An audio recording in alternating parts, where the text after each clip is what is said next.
Hello, everybody. Welcome to episode 59 of I Just Got My Kid to Sleep. I'm Michael Palisak, and I just got my kid to sleep yet last night. And then I was tired too, so I went to bed, and I wasn't going to give up. I'm not going to give up on you guys. I'm not going to give up on the podcast because I watched Instagram reels that are inspiring. That is the only thing that shows up in my For You page, inspiring Instagram reels right now, I think. Sometimes. Is it a For You page on Instagram?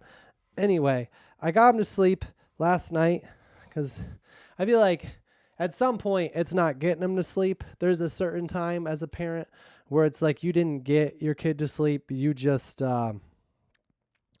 it just got to be late enough to where they would have fallen asleep. He he threw down all the moves, like he did the thing where we were doing a thing and I was like, all right, that's it for this thing. And then he'd be like, well, could we just do this extra little part of this thing? Like we watched a little bit of Sonic 2 and it was the end. And then he was like, could we just watch the part? And then he described what opening credits were. And I was like, that's adorable, but no. And I probably would have if I left the TV on. The fact that I didn't wasn't about his sleep as much as it was like I'm not my TV. Do you know about my TV? You don't. I have a whoa, camera, stay where you are. I didn't mean to move you with my foot. I had this set up for a reason this way. So, if you don't know about my TV, which if you do, thanks for coming over. Tell me next time. I'll provide snacks. If you don't know about, I have a Samsung. It was from a couple years ago. I got a new TV. It wasn't like not a super expensive one, but I like I heard it's Samsung or Go Home is what somebody told me, or Sony or Samsung or Go Home, and so I got a Samsung, and I love it. I love the picture mostly. You know what? Here's what I noticed about TVs from traveling a lot is if I'm checking into a hotel, I'll go online first. That's what you could do these days. Back in the day, what I'm referring not that was before I was really you couldn't go on the internet and look at pictures of hotels. You had to just like guess, or like AAA rating really meant something. There was like a book maybe with pictures in it, but you couldn't see like customer photos from the day before. I don't know if you've ever shopped for apartments, but I have a couple times. And whenever I go on Zillow.com or apartments.com, it's weird how much better, in my opinion, Zillow is than apartments.com when apartments.com has apartment in it. Zillow just feels like I'm going to find my home here. Maybe because it rhymes with pillow. These are the thoughts. So I'm on apartments.com or Zillow usually, and I'm looking at pictures. That's another thing. Before internet, you couldn't do that. You just had to look at a flyer and then go in. Is this just like before the internet episode? So you had to do that. And I found apartments with internet, and I'd always go. Like I always knew. I feel like I'd be good at knowing. Like if I was in a relationship, I feel like I'd be good at knowing when I was done because that's how I am with apartments. Like when I start noticing other apartments, I'm like, oh, I think I want to move. Which you can't really compare people in apartments because apartments are pretty easy to get out of. If it's been longer than a year, you just sort of go away, But with people, they don't usually have that year rule where like you're signed on for a year and then after that you can just get out. There's emotions with apartments too, but I don't know. I was looking for apartments and I go on Zillow or the other ones, and there's another one too. I can't remember it. And the pictures would always look so pristine and clean. Like the place would look so clean and pristine and nice. And it always looked nicer than my place at the time.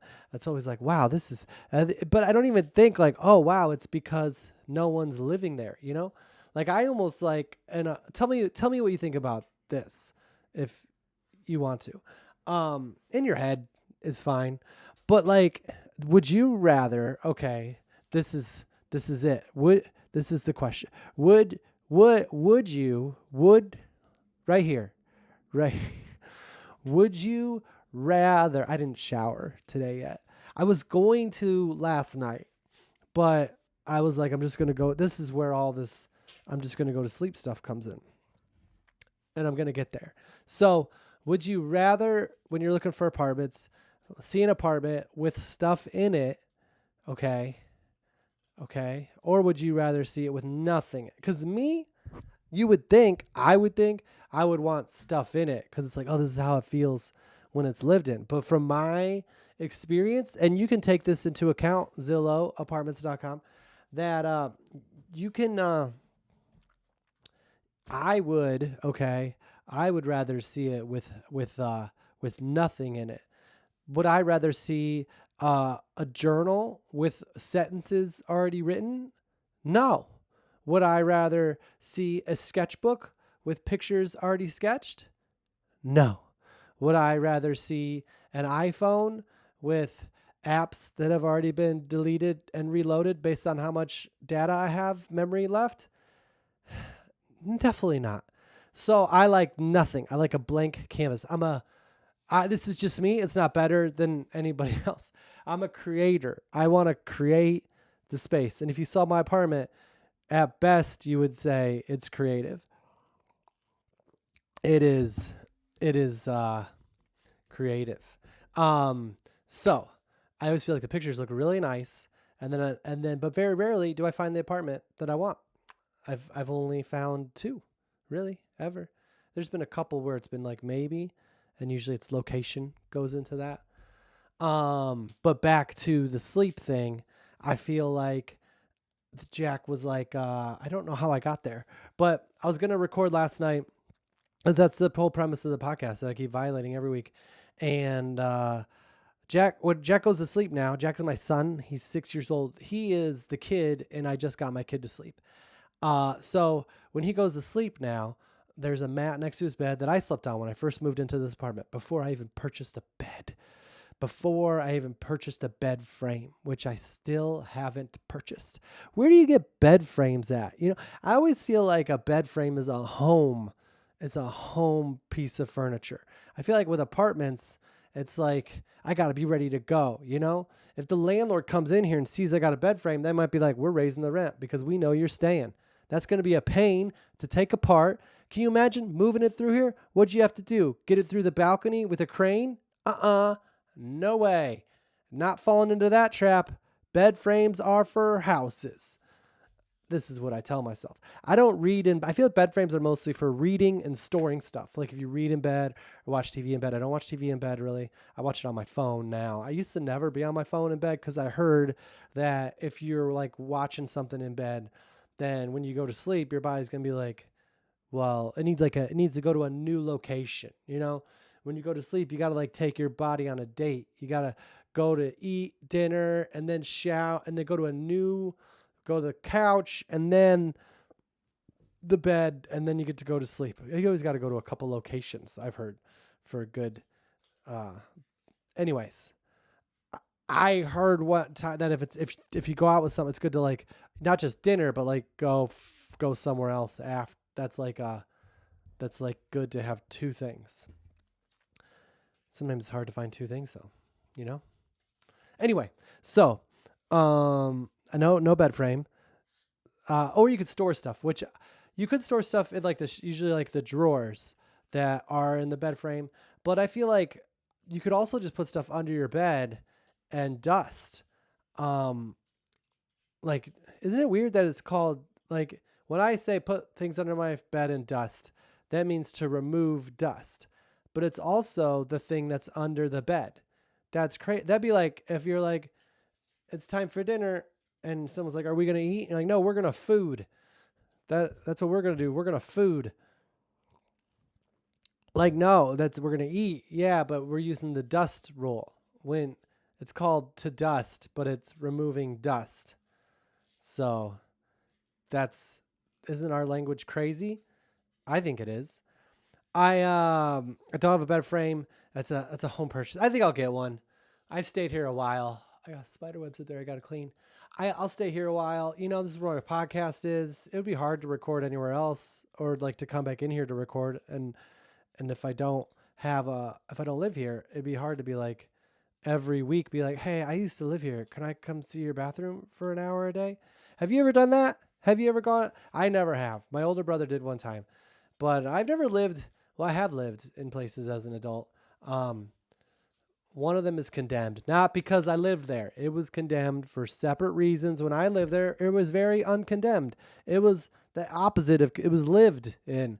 And I even purchased that fridge. I think the fridge is condemned now, which is a shame because it was a newer fridge.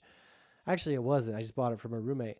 No, I think the fridge broke and then I had to buy it. Something happened. Anyway, I've never been condemned, which is good. Uh, my older brother though said one time he went back to a house that we lived in as kids, and he was like, "Can I used to live here." And when I was a kid, he was a kid too. We lived in a house in Indiana. It was like 100-year-old house at the time. So now it's like more than 100. And I we were, and this guy came over one time, an old guy all by himself. He had a mustache. I think I might just be making up the mustache thing. There was a guy that helped do renovations on the house, and he had a mustache, and he stayed for pie one time, and that was really nice. And then there was another. I can't imagine how my parents got us all to bed. There were three kids. Maybe it's easier with three because you're just like, this is what we're doing, and now we're doing it, and there's less questions. You know, one on one.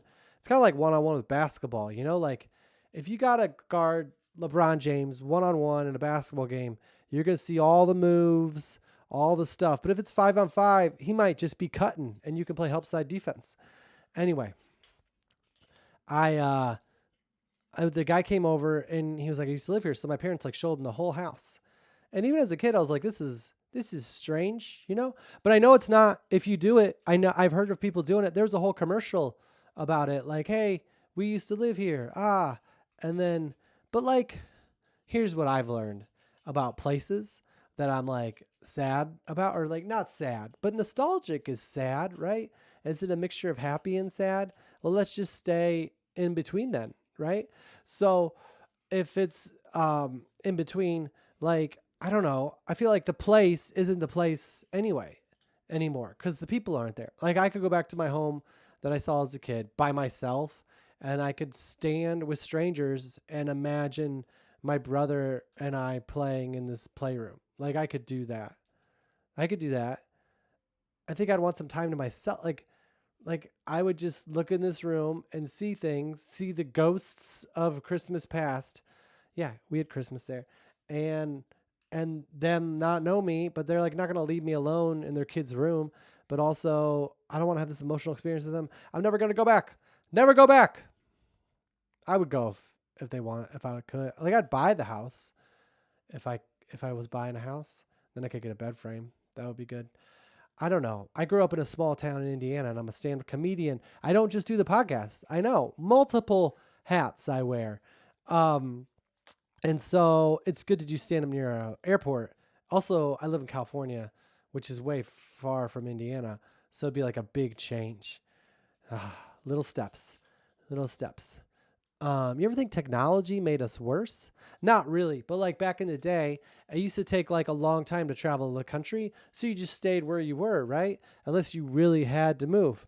But now we could live, people are moving all over the place. It's like, well, who can be happy where they are? I think it's possible you're happy where you are. That was an overstatement. Don't listen to the negative parts of me. I was supposed to do this last night. I think I am better in the morning at this. I don't. It's not morning anymore. It's afternoon. I took a nap too. Is it, so? Here's what happened. Maybe you can relate as a person or a parent. This might even be more person relatable than parent. So Jack fell asleep, and oh, this isn't person. So there's a mat next to his bed, and we lay there, and before we do that, we read books, we play a game, um, whatever. And then I lay down next to him, and the whole plan was like so he can fall asleep and not be scared or whatever.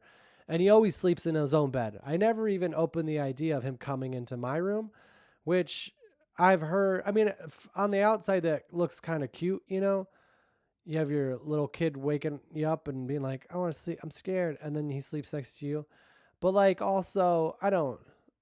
I like to have my own. I'm not gonna introduce it. If that's one thing I miss out on, so be it.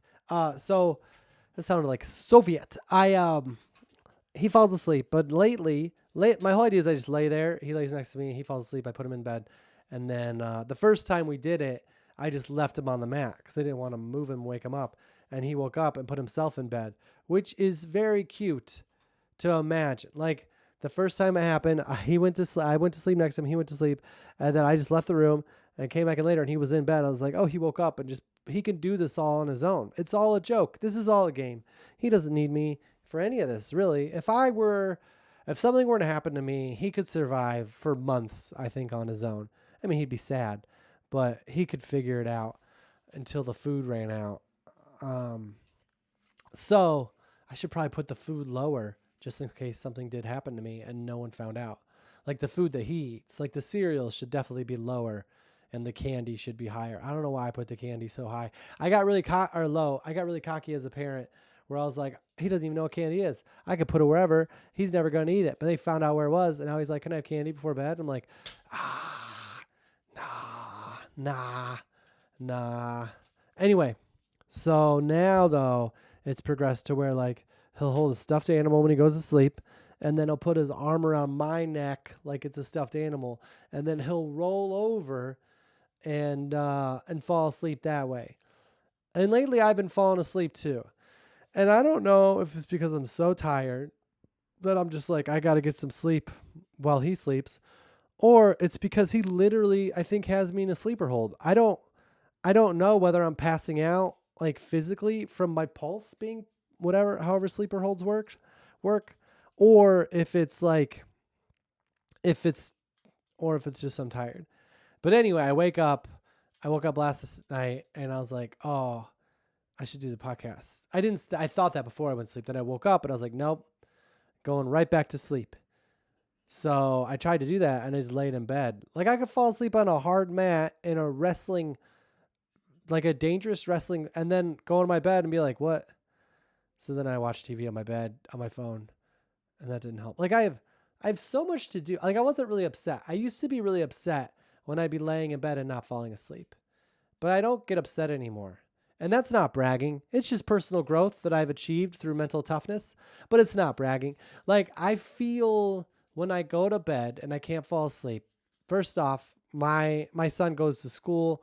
He does. It's true. He's not here right now. I love it that adults created school as a way to feel good about getting their kids out of the house. I don't know if that's the case, but it is sort of a thing where it's like, I'm a good parent. I have the whole day to me now. Like, he's learning. He has to go. It's the law. He has to go learn. I have to have 6 to 8 hours alone now. I posted something about that one time because I used to just stay up and do stuff. Like I used to do this podcast called I Just Got My Kid to Sleep right after he went to sleep. And I don't know if you've ever done a podcast before, but it's like watching TV in bed. Like you can't go to sleep right after you do a podcast called I Just Got My Kid to Sleep. So then you got to you got to like take a bath, and then you got to try to watch the beginning of the Sonic movie where the credits are. And that was a callback to earlier. I don't know if it was super clear, so I'm explaining it. And anyway, I didn't want to do the podcast, but then I was like, I laid in bed and I was like, oh, I have so much stuff to do. Oh yeah, I used to get really upset and feel anxious, but now I'm just like, oh, this is nice. And then eventually I fall asleep, and then I'm just like, I'll take a nap when I wake up. So I woke up and I took a nap, and then I was supposed to do a different podcast. I know. You all, everybody listening and watching, you're the priority. Listen, we talk, we share, you're there for me, but there are other podcasts out there, and I was asked to do one, and I wanted to do mine first. That's why I was going to do it at night, but then I was like, I'm a little sleepy. I don't want to do it anymore at night. Yesterday. I want to get Jack to bed earlier, and then we'll start doing it at night again. And so that's what I did. I was gonna wake up and do it, but then I had to take a nap, and I had a dream while I napped too. I wish I could share it. That would be interesting.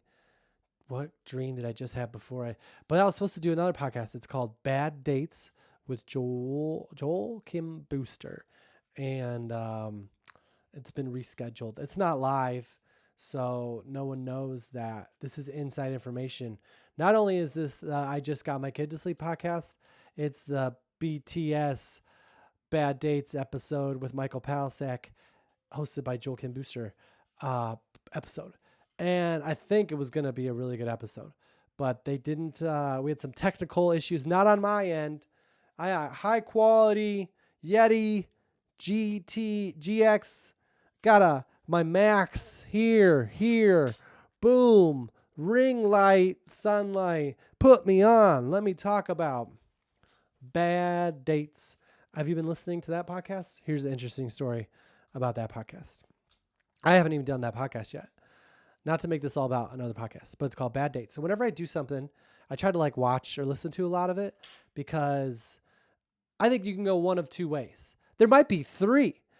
The two ways I've determined are, you can either like just not sort of avoid it, but just sort of, if it makes sense to watch it. Don't worry about it. Just do your thing, go in there. And I think that's a good result for like, I'm just doing my own thing. I'm getting my voice out there. I'm not worried about what it is. I'm just doing this thing. And that's super fun, right? It's super fun.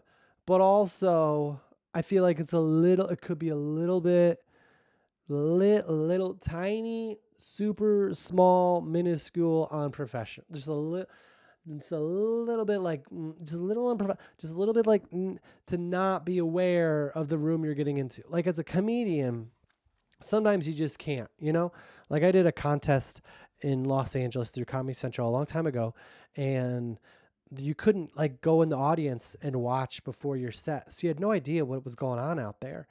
And the sound wasn't really, they went out there and the crowd was just its own person. And I didn't expect it, and it threw me off. I don't know. I was not new, but I was younger. It was my younger years. This is before 2010. And so now I just try to be aware. And with a podcast or a TV show, they're all out there. You can just watch them.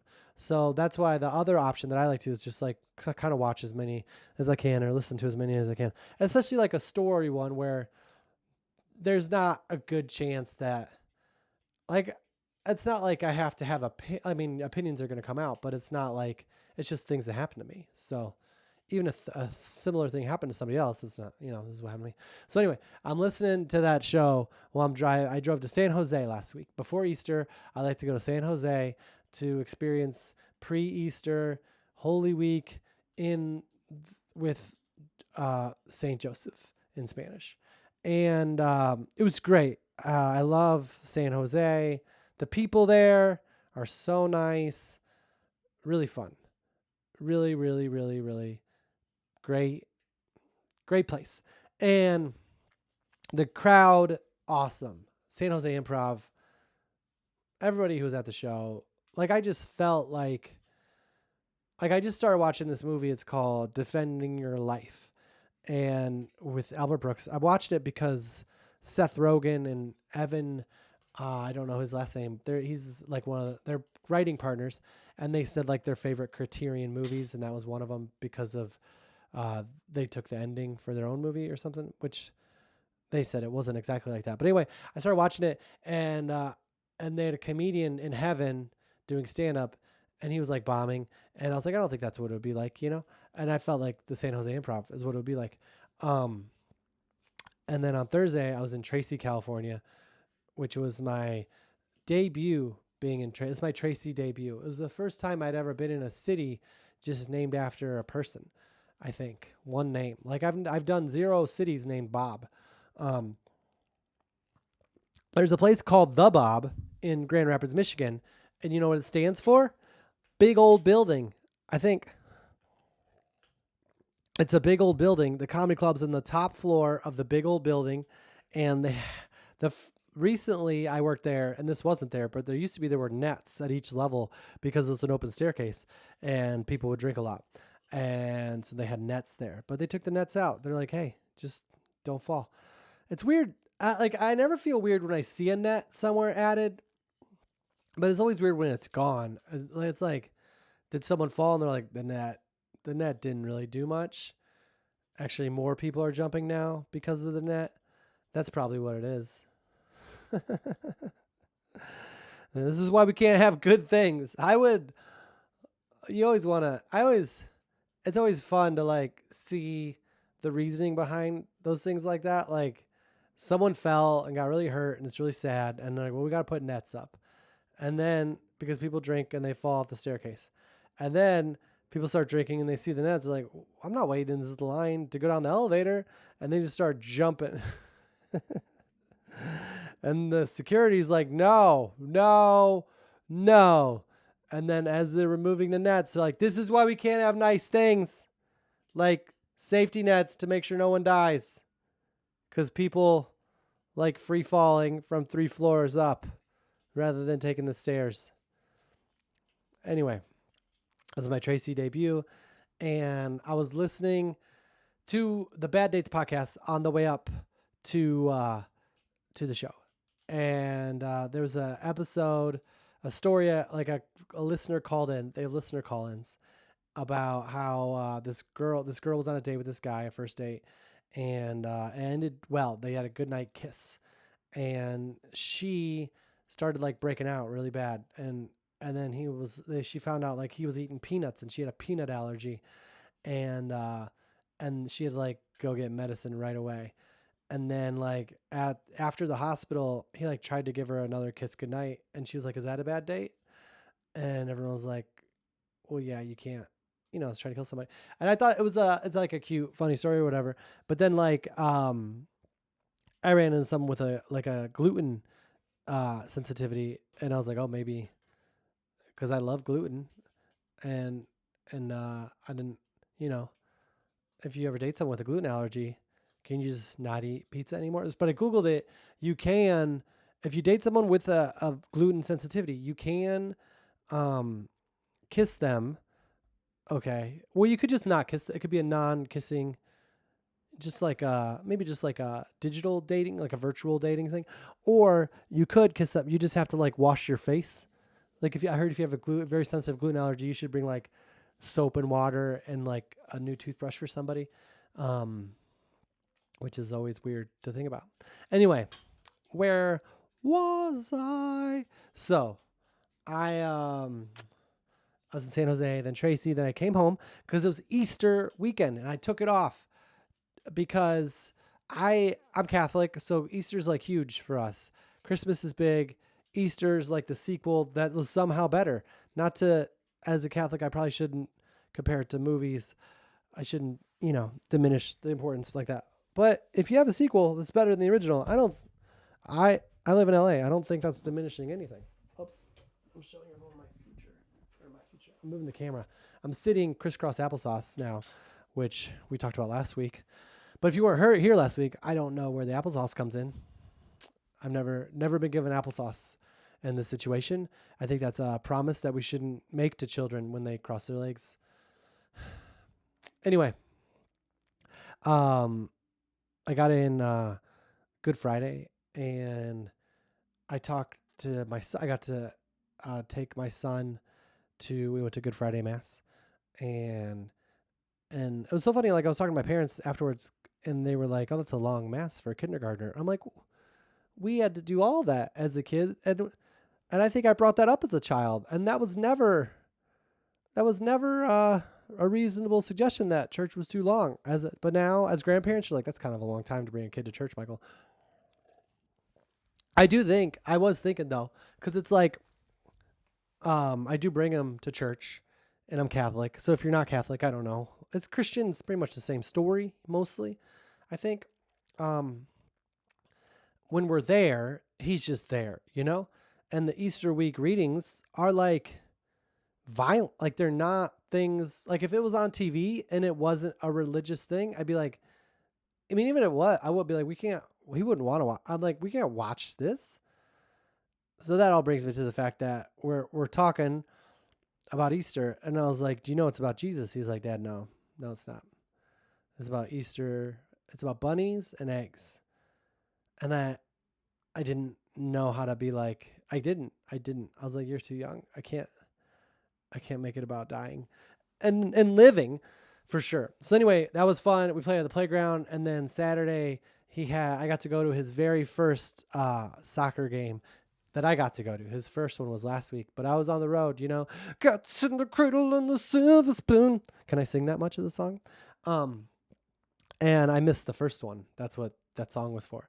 But I don't think he knew. I'm around a lot, but I got to go to this one, and he's a young six in a 6-7 league, and you can see, he's not like the 16-year-old Wayne Gretzky skating around the pros.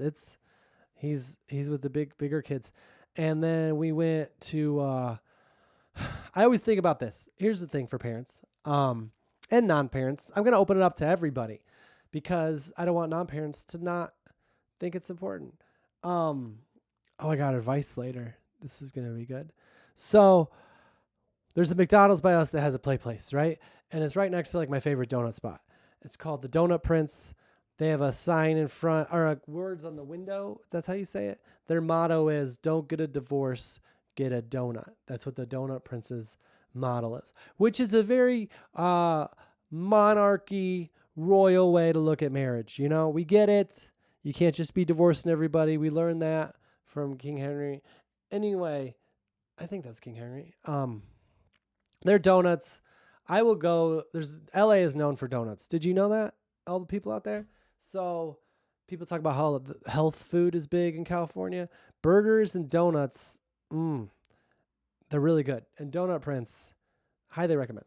And it's right next to this McDonald's with a play place. And I used to go to that Donut Prince on nights after a show, or like where I had a babysitter. Like if you pay for a babysitter as a parent, like you just don't want to go to work and go home. And I'm not going to drink, but I'll go get a donut from the Donut Prince. And so I go to the Donut Prince and get a donut. I'm like, oh, well, I should take him to that McDonald's because there's a play place. Because very few McDonald's have play places that I can see. So I do it one day. And now every time, not every time, but like when we go to McDonald's, he's like, I want to go to the play place one, which is fine. But then it's like, it's not just a meal. Now we're playing, which is fine. But it's not just play. It's in the play place, which is fine. But it's like, there's kids, and then he'll want me to play, which is fine. I'll play. But it's like, if you go to an indoor playground, they're built for like parents to go in and get their kids, but the McDonald's play place is like, it literally says like good. It doesn't say literally good luck, but it's like, if you're a parent, be careful, because I'm in there, and if it wasn't so brightly colored, I might get claustrophobic, because it's like the tunnels are for kids, and some of the plastic windows are not bolted in anymore, and they're kind of opening up, the ones you can look out. And it's just a crazy Wild West thing from my youth that's still at some of them. So anyways, we go there. That's fun. And then we went to church. We went to Easter Vigil church on Saturday. Do we need my whole weekend, Michael? I don't think so. But then the Easter Bunny came Sunday morning. Eggs, Easter basket. That's it. That's not the podcast. That was just that. We did go. Oh, one thing I really like about Los Angeles too, other than donuts and burgers, they have the Griffith Park. It's called Griffith Park, I think, Springs Railroad or whatever. It's like this kids train that's about 10. It goes like a mile, and it's like 10 minutes long. And around the holidays, they always make it special. Like on Halloween, they put out like scary stuff, and on Christmas, you only go on at night, and then light it up for Christmas. We can go on during the day, but it's lit up at night. And Easter, they hide Easter eggs all around the train track, and then usually they give you like a card with like a thing to check off, and you try to see if you can find all the Easter eggs. Like, you don't get to grab them, but you just get to like mark them off that you saw them. And so we did that. I love doing it. I love doing like the kid stuff with kids while they're at the age where they love it, because I'm going to do it when he's older too. As long as he'll go with me. And it's not going to be as exciting, but we're going to do it. And I'll remember the times where it was exciting.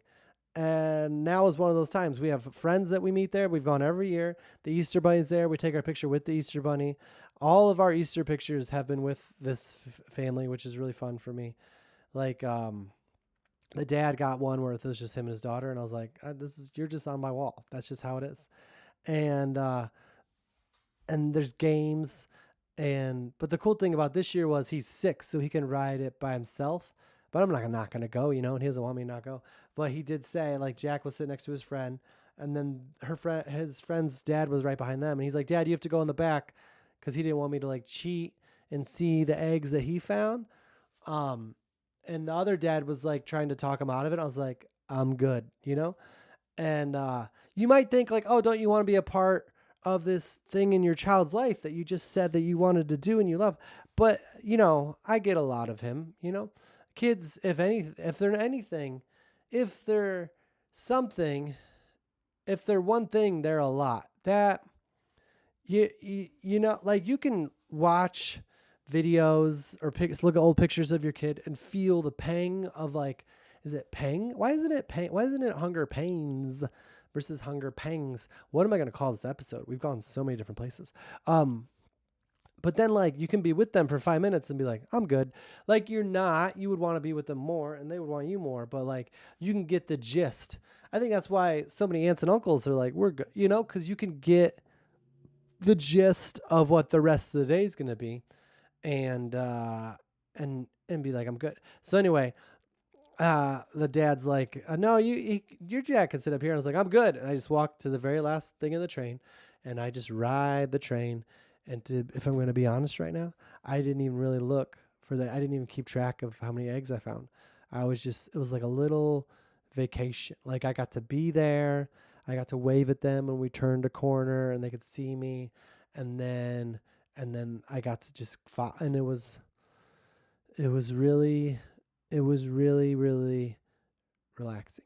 So if you're in LA and you have little kids or big kids who you want to treat like little kids, which I think I'm going to do my whole life, I think the Easter Bunny might come I'll do it until I'm the only one looking. That's, I think, how long I'm going to hide eggs.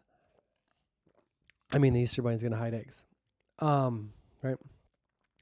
We're also in a big Super Paper Mario thing right now. The reason I bring that up is because we were stuck on a level, and I think sometimes we can have a hardship in life, and it can teach us a lesson. It can like provide us an experience that that we wouldn't get normally, that can feed us later for future endeavors, and we can find out, oh, I'm so glad I went through that thing so that I can feel this thing now. And then sometimes we can just make it up and try to feel better about it. Like, here's a separate idea. So I feel Jack's eggs from the Easter Bunny are filled with coins, and there was one with a silver dollar, a 50-cent piece, have you. And about 2 months ago, I was in Reno doing shows, and I don't really know how to play blackjack. Like I know the rules. Like you try to get to 21 without going over, but there's like rules for like playing and playing for the table, so you can all beat the dealer. And the owner of the comedy club played a lot, and so I was like, oh, I'll just sit here and watch, or I'll stand and watch and learn. And then one day I started playing with him, and we won a little bit, and that's when I was like, oh, I should leave. But I was like, oh, this is like a social thing. Never, ever feel like you have to gamble socially. No friend is worth the money. Everyone will understand. You can take the money you saved from living when you're ahead and go buy them a meal that you can eat together. You don't have to share in loss. You don't have to share in loss. You losing money isn't going to make your relationship better. But anyways, I sat there and lost money. And then the next day, I was just going to watch. And then I was like, I'll join. And I joined for a little bit. And then we were losing. And then they changed dealers. And I was like, I think I'm going to go too. And my friend was like, oh, no, this is when it gets better. And I was like, yeah, you sound like you know. You've been losing the whole time, mostly. So I played even more. And I didn't lose like a ton of money. But it's significant, when you're a parent, to lose anything. And to the point where like the cash that I had left on the table, it was like just enough to get like something and then a 50-cent piece from the cashier. Like that's what they gave me. And I left that table feeling like, oh, I'm not gambling ever again. And there's not really a lesson from that other than just like the next time I was in a casino, I didn't gamble. But that 50-cent piece went into a cup, and I forgot about it. I just forgot about it. And then I when Jack was finding eggs, he found one with a silver 50-cent piece, and he held on to it all day. He kept dropping it. I think he lost it by now. But it was the happiest moment. It seemed like the thing he held on to more than anything is Easter basket, any candy. It was just like 50. He kept asking me how much it was, how much it's worth. Like, he loves shine. He literally gets distracted by shiny objects right now. Like, that's his age. Like, my friend gave me a really cool trophy you might have seen a couple times, or one episode with a goat on it, and it says, like, in honor of doing the podcast for a year. It's not a big deal. It's over a year now. And I had it out here, and then he was like, "Can I have that, Dad?" And I was like, "Okay." Like, I don't know. He doesn't know, like, the symbolic meaning of trophies. Like, yeah, it's on his bed, but he's got a bed frame, but, like, it's on his bed, but it's still mine. Like, my name's on it, you know. Like, you can't buy that. But he's like, "Thank you, Dad." He doesn't really read that much. So that silver piece, he just held on to it, and and then before I went to bed that night, I was like, "Oh, I think that's where that came from. It's so good that I lost all that money."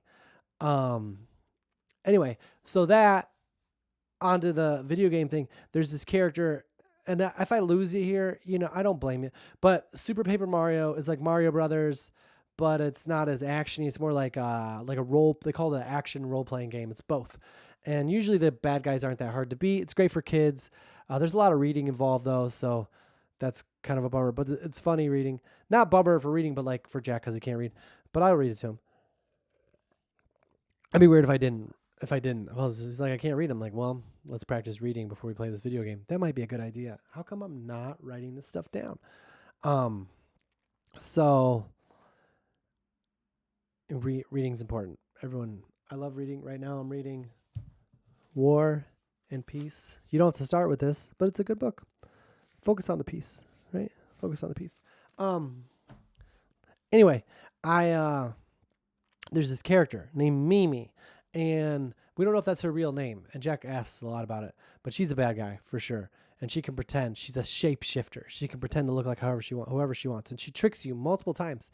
In the game, there's multiple times where you have to do a thing. You have to fall for the trick. Even if you know it's a trick, like they'll put a mushroom on a string, and you're like, oh, that's a Mimi trick for sure. But if you don't grab it, the game just doesn't move on. So you got to fall for these tricks. And so anyways, we're near the end of the game. Mimi shows up again, and she's really difficult this time. And Jack's super afraid of her. Like, just last night when we were watching that in Sonic, I was like getting some water, and he ran over to me and gave me a hug. I was like, "What's wrong?" He's like, "Are you afraid?" And he's like, "Yeah." I was like, "Oh, of what?" And he's like, "Mimi, the usual." Like, as a young child, like 4 years old, he would draw pictures of Mimi, like he was, like that was the scariest thing. Like, and maybe I should have not let him play anymore, but it's like this girl that turns into a spider and you have to fight her. And I'm not going to acknowledge that was a rhyme right there. That was pretty good. Spider fighter. Anyway, the only way to beat her in this last part, it's much harder. For some reason, it takes longer. You have to not only like shoot, she throws these like pink rupees at you or whatever, I don't know, these jewels at you. You have to throw them back and hit her in the head. But then when she falls a little bit, you have to jump on her head, but she also shoots them out of her head sometimes. So you have to be very patient and not get hit in the head. And you have to fight her with Peach. I don't know if you know who Peach is. She's the princess in Mario Brothers. And in Paper Mario, you can fight her with one of the 4 people, but you have to use Peach in that one. And you just have to. Don't try not to. You can't. So it just takes a long time. We kept losing, and we were losing. We were really going to bed later. So it got to the point where we figured out, like, oh, when she throws one of those down, you can use it to hit Mimi, right? But I realized if you just dodge the first one, okay, and then the next one she throws, pick up that one and throw it at her, then while she's recovering from that first hit, you can take the second one that's already out and hit her with the second one too and get a double hit and then go jump on her head. And that means nothing. That's fine if that means nothing to you video game wise, but I think in life it means that if you're ever in like a conflict with somebody, don't react to the first thing that you can use against them, hold on to it, keep it in here, and then use the second thing. And then when they try to defend that second thing, you can throw that. This isn't really a peaceful part of the podcast, but if you ever find yourself in a situation where you have to engage with somebody and they're throwing all this stuff at you verbally, hopefully not physically, if you just grab onto the very first thing, they're ready for that first thing. They're gonna come at you. But if you grab the second and then throw the first, then you're up two. Sometimes I think about stuff that'll be good to talk about, and I just say it. But I think that's the lesson, is patience. I think it's always good to not be reactionary. So, yeah. Griffith Park Easter egg trains, Mimi lesson. That was a really good part. Yeah, we're on episode 59. Oh, we're not done yet. Not that I'm looking at the clock. When I was in high school or middle school, I had a basketball coach that was a high school coach, but he also coached us for a little bit. And before he realized it was like, not worth it. I don't think that was it at all. It's just like, there's some kids when they're in middle school where you're like, oh, these guys should play on a travel team. And then there's some kids where you're like, let's get better at home, right? And I was more of a let's get better at home kid, which I will say, as a let's get better at home kid, like as a product of we're not going to travel for sports as a kid, I still play a baseball league that's very fun. I still like football a lot. I still like basketball. Like, I don't know how my life would have been different if I had traveled, but there still is, I still love what I do, and not just podcasting, stand-up comedy, but I also still play the other ones. So if you're playing the long game, maybe wait to travel, but also live your life. It could be fun. It could be fun to travel. I posted a video recently. I'm slouching. It's okay. I'm a kid. I'm not a kid anymore, but I posted a video on Instagram, a joke that I have about travel sports, and it's gotten a lot of comments, and there are people who love it. And I think there's nothing wrong with it. It's just also something I didn't get to do. Yeah. So yeah. I was, where do I go? Oh, before I move on, this week I go to Brea, California. Brea is near Anaheim. I don't know if anybody knows, but I'm doing a show there Friday at the Improv. It's my friend Ben Branfin will be featuring, and Jared Kaspalm will be hosting. And it'll be a great show. I believe it's at 7:30 p.m. And it's a big room. So if you're like, it probably sold out, if it is, well, I'll be good. But if it's not, that's true too. But that'll be super fun. And then next week I go to Santa Fe. Are you there? That's from Newsies. Santa Fe, New Mexico on Saturday at Unit B in Chocolate Maven or something is the building. I'm not really sure. There's something to do with chocolate. Maybe I'm just hungry. And then Sunday, I'll be in Ridgeway, Colorado at the Sherbino Theater. I love Ridgeway. I have family there, a warm place in my heart. And then Monday just got added, if you listen to the podcast last week, Montrose, Colorado at the historic Potato Growers Building. Not the normal Potato Growers Building. We're talking about the historic one. So this is the same joke I did last week. If you go to the Potato Growers Building, it's probably a great building.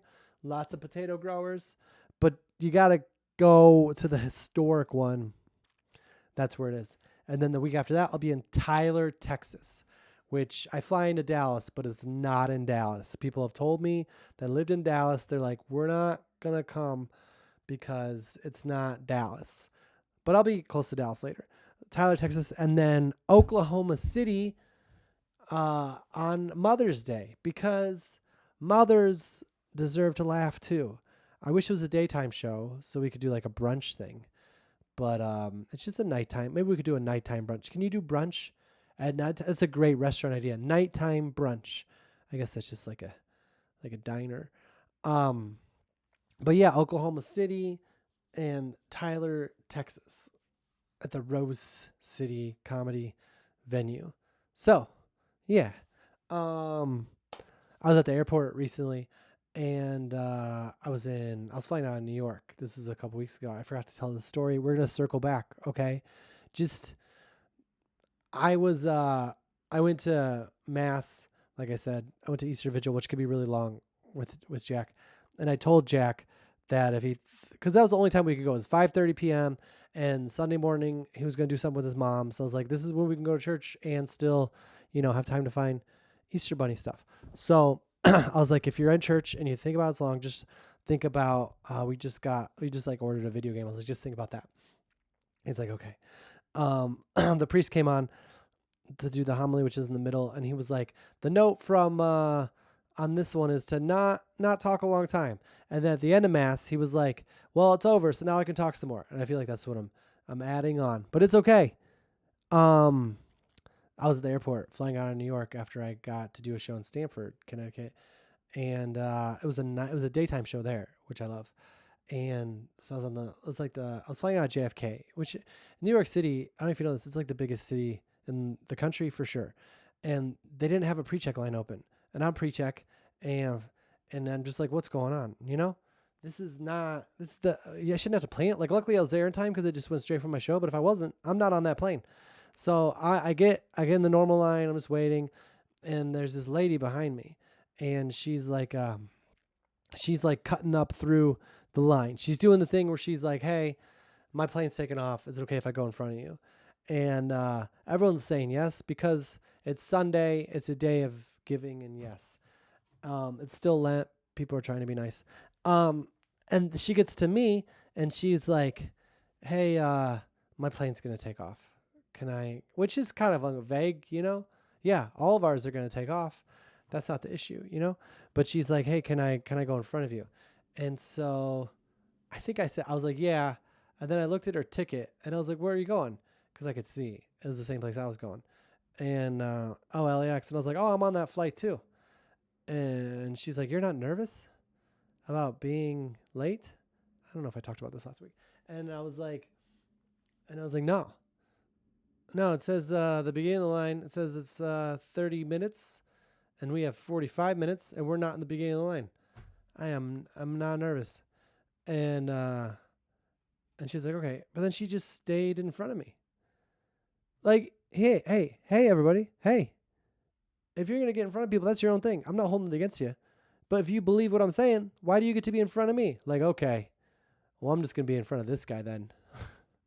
It was a long walk, and it was really close because I tried to get food too. But and I kept looking for her, like maybe she's gonna glare at me. Like, you gotta make your own decisions. But she just like stayed right in front of me, as if like, oh, he wants me to not cut in front of all the people. Like, no, once you're in front of me, cut in front of everybody. Tell the airplane I'm coming. Wait for me. Anyway, this was episode 59. I'm Michael Palisak. So happy to do this episode with you guys.